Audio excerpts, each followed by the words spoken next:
America stands at the precipice of destruction.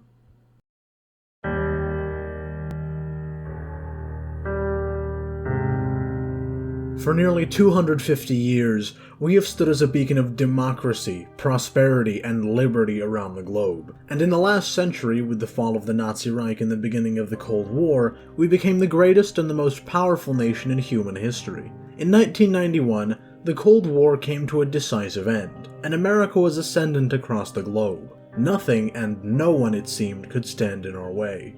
But when you're at the top of the world, you have the furthest to fall. Somewhere along the way, though it's impossible to say quite when, America began to decay. In hindsight, many of the things that would go on to plague us today seem quite obvious, but at the time, drunk on our power, few Americans saw them. With the fall of the USSR, Americans began to see many of the hypocrisies and flaws in our systems of governance and our institutions. What more and more began to realize over time was that the American government had abandoned its designated purpose, and served not the people that it was meant to represent, but only itself. A general political apathy began to grow among the people, and with this, the Republican virtues that hold up the country began to die. Political discourse became a minefield of insults, accusations, and endless partisan bickering over the very tiniest of issues. America became firmly bisected into two political camps far more interested in saying what the other side did wrong than focusing on what they will do right. We ingrained into ourselves a mindset of the lesser of two evils as opposed to the greater of two goods. With the external foe of the Soviet Union gone, we turned that same Cold War paranoia against one another, and we are now more divided than ever. This election, as insane as it already seems to be, is only the beginning. Donald Trump and his associated personality cult is not a disease upon America, but rather a symptom of one. Despite what many like to convince themselves into believing, Trump wasn't just elected on xenophobia or racism.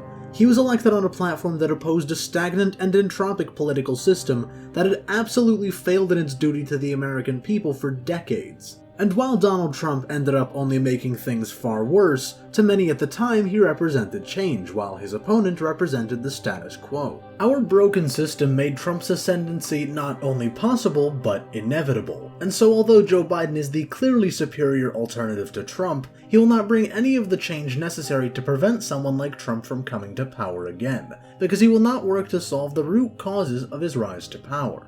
And what exactly are those? Fundamentally, it is a Congress and a political system in complete deadlock.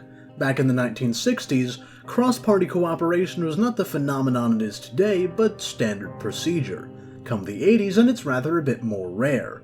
By the dawn of the 21st century, cross-party cooperation was practically non-existent, and over the last 20 years, this division has crystallized into a Congress that votes almost exclusively on party lines. Though few like to admit it, the mentality behind every election nowadays is not to elect a government that will work for a diverse plurality of Americans, but rather a government that will attempt to force its ideals on and homogenize said plurality.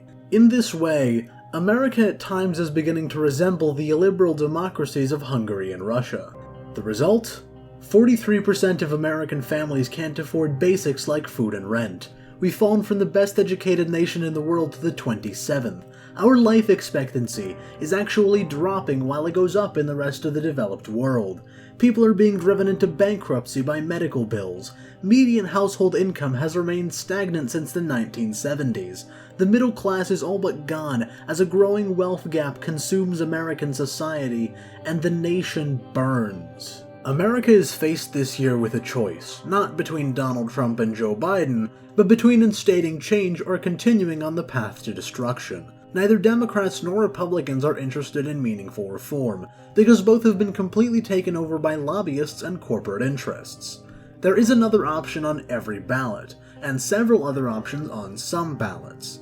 Though it may seem like this is the most important election of our lives, remember that every single election before this was also called the most important, and so will every election after this. By voting for a temporary respite from the greater of two evils, we do not stop or reverse the decline of America, but merely delay the inevitable. If America is to survive, we must reform or die.